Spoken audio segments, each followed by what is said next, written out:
Keychron has gotten into the ultra-thin keyboard game with the B Pro line. In this video, we're checking out the B1 Pro, a wireless membrane keyboard with ZMK firmware and a 1200-hour battery life. The best part?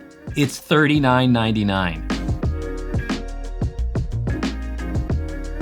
Before we dive in, I want to mention that this video is not sponsored and Keychron did not send me the B1 Pro, I purchased it myself. I do have an affiliate link in the description for you if you're interested in picking up the B1 Pro and you'd like to support this channel. As great as the B1 Pro here sounds on paper, the ultra-thin membrane keyboard space is not exactly low competition. The Logitech MX Keys Mini is probably one of the most recognizable keyboards in this category, but there are a lot of others out there, including, of course, the Apple Magic Keyboard if you're a Mac user, or the Satechi X1, which works with both Mac and Windows, and the list goes on. But the primary appeal here of the B1 is not really the physical aspects, it's the fantastic battery life and the price. At least, that's my opinion. So let's start with the features and specs, and then we'll talk pros and cons compared to the competition. The Keychron B1 Pro is a 75% membrane keyboard with 77 keys and an ANSI layout. It is not currently available in an ISO layout. The construction is ABS plastic and the dimensions are 296 by 130 millimeters with a front height of 5.2 millimeters and a rear height of 14.5 millimeters. The weight is 425 grams or just slightly less than 1 pound. The typing angle is 3.2 degrees and there are no adjustable feet. Connectivity includes Bluetooth for 3 devices, 2.4 GHz with 1000 Hz polling, and USB-C wired also with 1000 Hz polling. There are physical switches for the connection modes as well as an operating system switch for Mac and Windows. The keycaps are ABS with slight indentations and there is no backlighting. The battery capacity is 800 mAh and Keychron estimates up to 1200 hours of use time between charges. The B1 Pro features ZMK firmware and customization can be done with Keychron's web-based launcher tool, which allows remapping on multiple layers and adding macros as well as firmware updates. The B1 Pro is available from Keychron as well as Amazon for $39.99 US.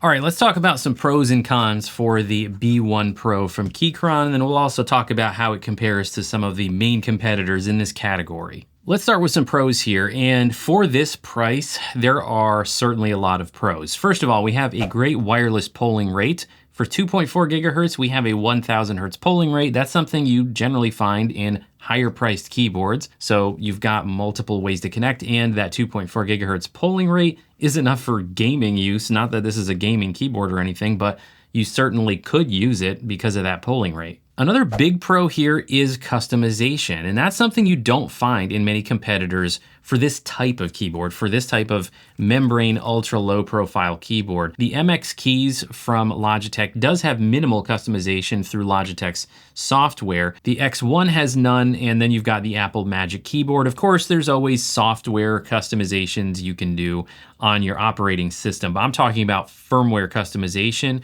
things you can do to sort of reprogram the keyboard to do what you want, and it's retained in the keyboard. The B1 Pro has ZMK firmware, which is important in 2 different ways. One, it still allows customization, and it's through Keychron's new launcher application, which is a web application, so you don't have to download anything on your computer. You just go to the link from Keychron's website, which I will link to in the description in case you're looking for it. And it actually works with both QMK and ZMK keyboards made by Keychron, so you'll be able to do your remapping and add macros. That is really cool for a keyboard in this category, and importantly, ZMK firmware is more power efficient than QMK firmware. So the ZMK is part of what's enabling the B1 Pro here to have really, really good battery life. Speaking of that battery life, that is a huge pro by itself.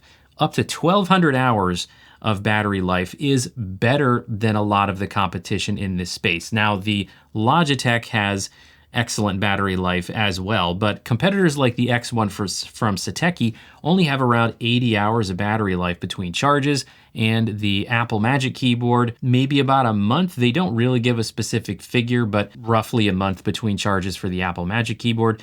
Now, one of the things contributing to better battery life also is the fact that there's no backlighting here. So we'll talk about that in the cons in just a second. Some competitors in this space, like the Logitech MX Keys Mini, do have backlighting, which is a nice feature if you work in dark spaces, but you don't have backlighting here. So that is kind of a good thing in terms of helping the battery last longer, but could also be a bad thing, which is why we'll talk about it in the cons. But an up to 1200 hour battery life, definitely really, really good. Now the typing feel for this, I will count it as a pro. It's not going to be as enjoyable as a low profile mechanical keyboard if you are used to and enjoy the feel of mechanical switches. But if you don't use mechanical keyboards of any type, low profile or high profile, then this is probably going to feel like every other keyboard you've ever used. If you've only used, the keyboard that's built into your laptop, or maybe keyboards like the Logitech MX Keys. This is what we have. We have a scissor mechanism. It's a membrane keyboard, so there's very, very little travel. I mean, there's basically no travel. Out of all of these,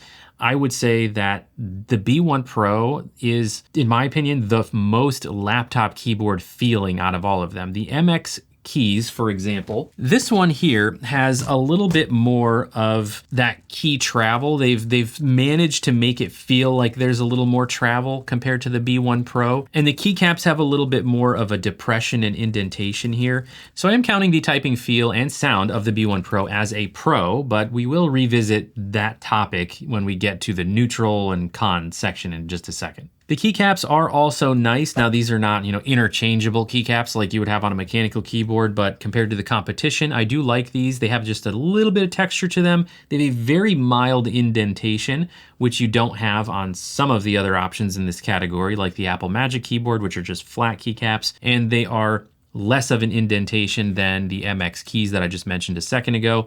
I think it's kind of a good happy medium. The legends on them might be a tiny bit small for some people. Depends on what you like. The last thing I'll mention in the pros is really kind of just a combination of all of these things. And really the pro is the features for the price. You're getting features here of much more expensive keyboards for $40 in the United States anyway. The US price is $39.99. To me, that's almost borderline ridiculous for all of these features. You get the wireless connectivity, Bluetooth and 2.4 gigahertz with the high polling rate. You get customization with Keychron's launcher app, fantastic battery life. You're getting all of that for $40, which is much less than the competitors that I have tested. All right, now let's talk about some things that fall into what I usually call the neutral space, or between pros and cons. They're things that for some people might be pros, for other people might be cons, most of the time because they're just subjective things.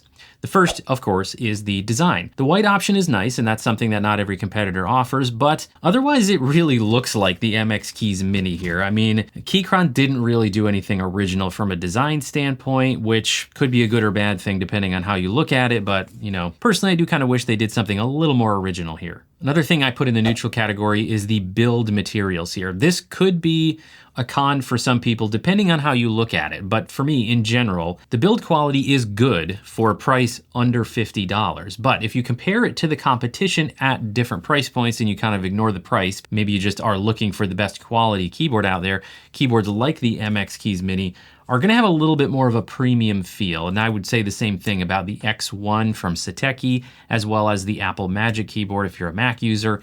They all feature at least some aluminum in their build. The Logitech has plastic on the back, but aluminum on the top. They have a little bit more of that premium feel to them than the B1 Pro, which is all plastic. There's nothing here that's not plastic. So it's not going to be a premium feeling keyboard. It does look pretty nice, especially in the gray color option, but it's still plastic. It's not an aluminum case. All right, let's talk about a couple of cons for the B1 Pro. First is going to be something that I want to mention about typing feel. Now, I could have put this in the neutral category as well, but I mentioned in the pros that the typing feel is good and it's fairly quiet actually compared to the competition as far as membrane keyboards go. However, I actually do personally prefer the typing feel of the MX Keys Mini. Logitech just did something extra here to give these a tiny bit more travel, and to me that's a little more satisfying, but I'm sort of biased because I like mechanical keyboards, so it really depends on what you're looking for. If you're looking for minimum typing feel, maybe you'll like the B1 Pro better. And then the sound also, while it is on the quieter side, and I put that kind of in the pros, that it doesn't have as much of that like clicky, rattly sound that the MX Keys Mini has. It also, if you listen to the lower frequency part of the sound, it could be because of the build materials compared to even the Apple Magic keyboard, which is actually thinner, somehow sounds like a more solid keyboard. Just, I mean, take a second listen.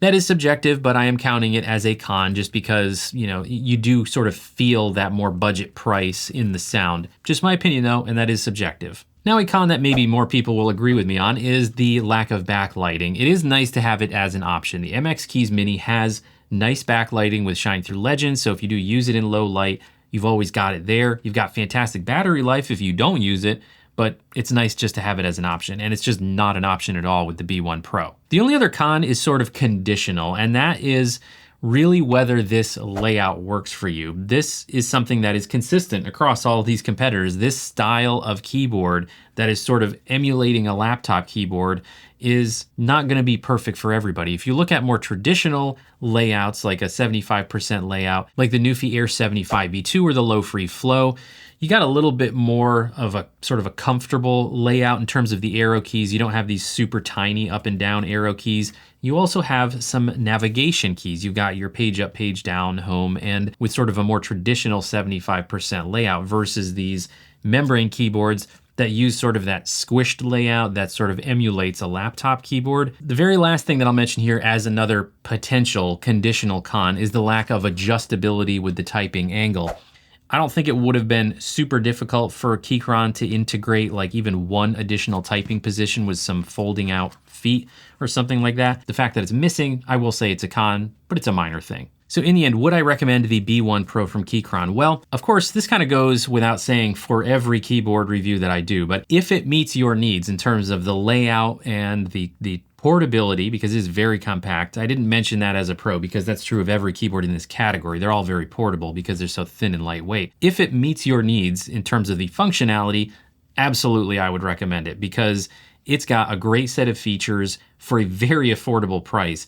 And it adds the customization ability with Keychron Launcher that you don't get the same level of customization with any of the competitors in this category, at least not the main competitors, the most well-known ones. I do think Keychron did a nice job entering into this membrane, super ultra low profile keyboard market, at least if you're okay with not having mechanical switches, which I am not, so I will be going back to my mechanical keyboards. That'll do it for my review of the B1 Pro. Let me know what you think of it. Let me know if you get one for yourself and how you're liking it. Don't forget to subscribe to the Semi-Pro Tech and Gear channel, and while you're here, why don't you check out one of these videos? I'm sure you'll enjoy it. Thanks everybody, see you next time.